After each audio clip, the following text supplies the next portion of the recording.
Hola chicos, hoy nos toca ver la última de las etapas de la Revolución Francesa, la tercera etapa. Recuerden, nos habíamos quedado en la segunda etapa, esta etapa la más radical, la más revolucionaria, en donde más se marcó esta diferencia entre los revolucionarios y los contrarrevolucionarios con el terror jacobino, que llegó a su fin justamente el 9 de Thermidor, en el año 1794, cuando los franceses, principalmente los girondinos,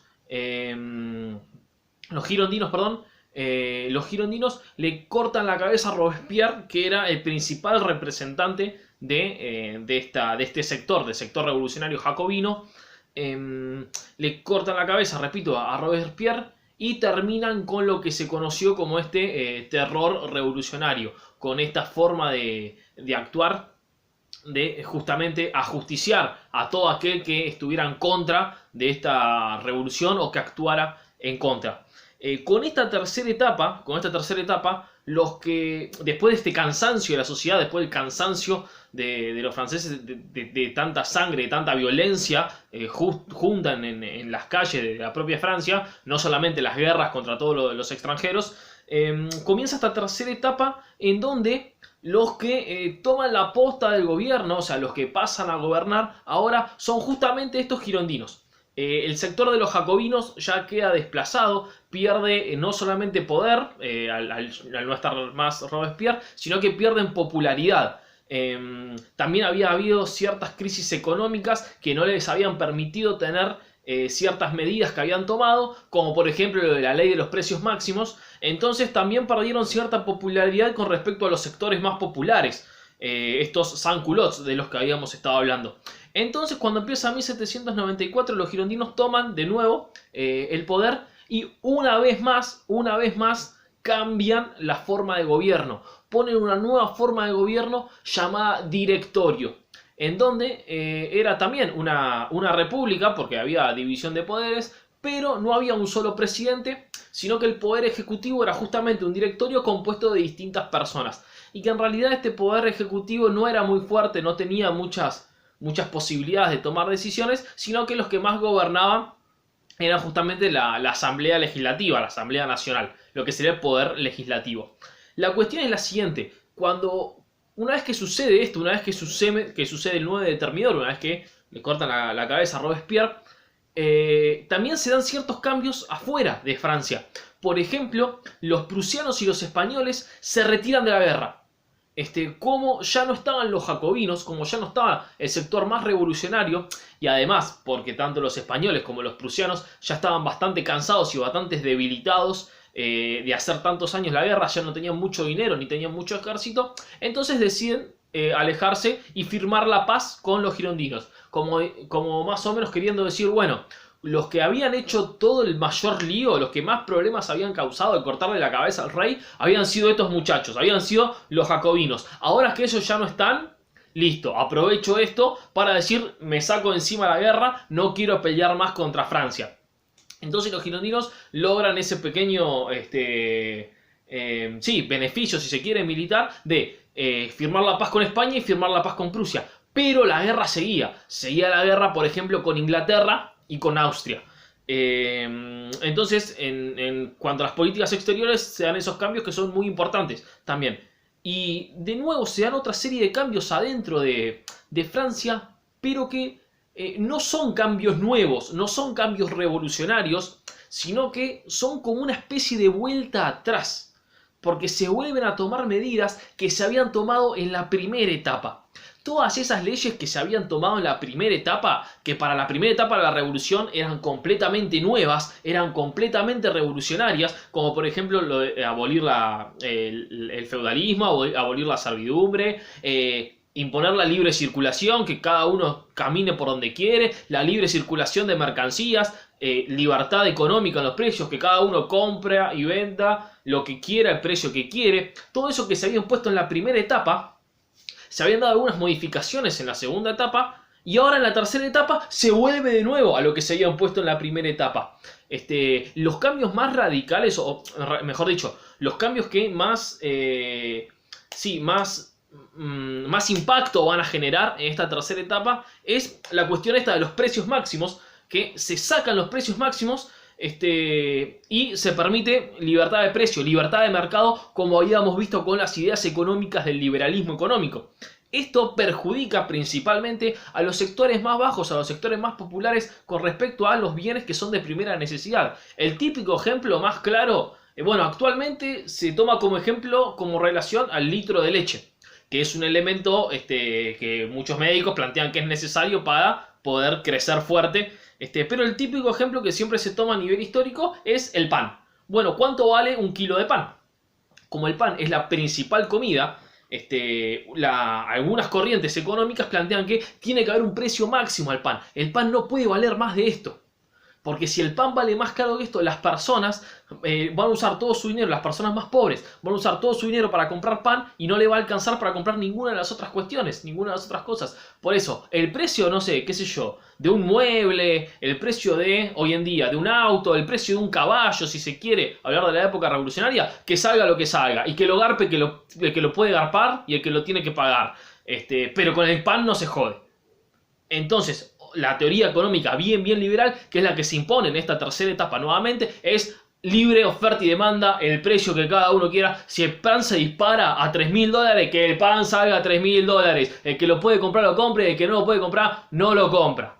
¿Se entiende? Esa es la cuestión. Obviamente no se va a ir tan caro el precio del pan, pero sí existe la posibilidad de que suba y que haya muchas familias que no puedan comprarlo.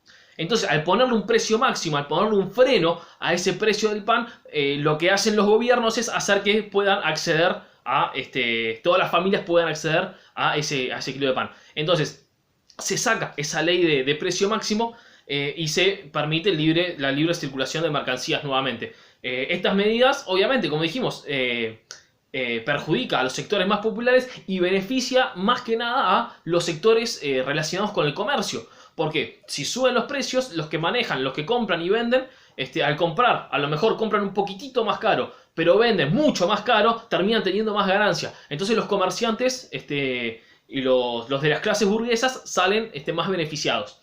Y por último, otra cuestión importante con respecto a estas modificaciones que generan grandes impactos es la cuestión del voto. Sigue habiendo elecciones, estamos hablando de sigue habiendo una república, pero en el año 95, en 1795, perdón, sale una nueva constitución conocida como la Constitución del año 3. Recuerden que cuando empezó la revolución, cuando se hizo la república, se empezó a contar como año 1. Cuando llegó el año 3 de la república, sale una nueva constitución en donde se saca el sufragio universal, se saca el voto universal y se impone un voto censitario. Vamos a empezar por lo más sencillo. ¿Qué significa voto universal? Voto universal, por ejemplo, que tenemos hoy en día, que todos pueden votar. Todos están capacitados para votar. El único límite, el único inconveniente es una cuestión de la edad. Por ejemplo, ustedes no pueden votar porque todavía no tienen la edad necesaria. Una vez que cumplan los 16 años es optativo y cuando lleguen a 18 ya va a ser obligatorio. Tienen que votar. No importa si sos hombre, si sos mujer, si sos petizo, si sos alto, si sos gordo, si sos flaco. No importa nada. Únicamente siendo ser humano podés votar. Bien, eso sería el voto universal.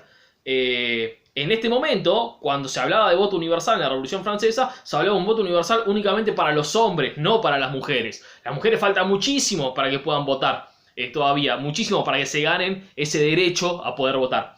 Pero bueno, ese voto universal se saca, se lo deja de lado y se impone un voto censitario. ¿Qué significa voto censitario? Que vos para poder votar tenés que ganar más de X cantidad de dinero por mes. Tenés que tener una propiedad o que tenés que tener cierto requisito que hace falta tener bastante dinero para votar. Entonces, los que están, en este caso con el voto censitario, los que estaban capacitados para votar eran los que tenían mucho dinero, los que tenían muchos recursos.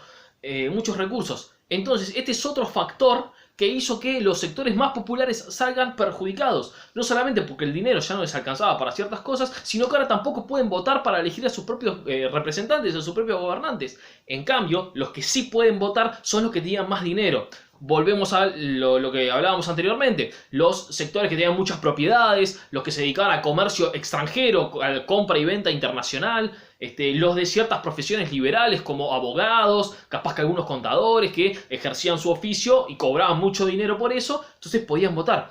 Estos sectores más elevados, no estamos hablando de la nobleza, recuerden que ya no existía más la nobleza, pero sí los sectores más adinerados son los que salen más favorecidos con esta tercera etapa. Y esta tercera etapa dura bastante tiempo. Bastante tiempo, según lo que veníamos viendo en la primera y la segunda etapa. Para lo que es la historia de la humanidad es muy poquito tiempo. Dura hasta 1799. ¿Por qué solamente hasta 1799? Porque en 1799 sucede un nuevo golpe de Estado. Se saca al gobierno de turno, o sea, se saca al directorio en este caso, y se impone lo que se llama el consulado. ¿Qué es el consulado? El consulado es una forma de gobierno compuesta por 3 personas, por lo menos este consulado propio de la Revolución Francesa. Pero una de estas 3 personas, y por eso es que se termina algunos autores plantean que termina la Revolución Francesa acá, en 1799, porque una de estas 3 personas que ocupaba el consulado era un peticito de Córcega llamado Napoleón Bonaparte, que era un excelente militar. Es más, uno de los militares más grandes de toda la historia de la humanidad, que venía de hacer campañas militares espectaculares. Venía de ganar, de vencer a ejército tras ejército. Por ejemplo, en las campañas del norte de Italia en 1796, con solamente 50.000 o 60.000 soldados, vencía uno tras otro, pum, pum, pum, pum, pum, a todos los ejércitos austríacos. El emperador de Austria le mandaba un ejército de 50.000 tipos, después le mandaba otro de 60.000, después otro de 70.000, después otro de 80.000 personas, y Napoleón, a todos, los vencía absolutamente a todos.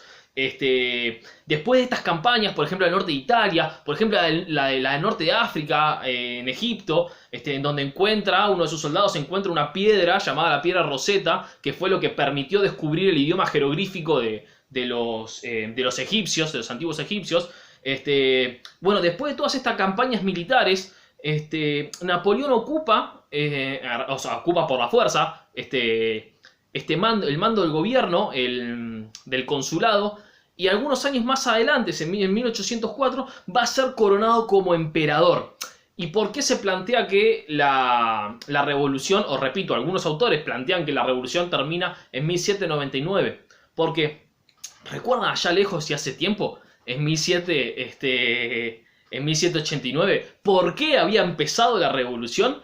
Por una de tantas cosas, la revolución había empezado porque los franceses ya no querían que todo el poder resida en manos de una sola persona, que todo el poder sea una monarquía absoluta y que todo el poder lo tenga el rey.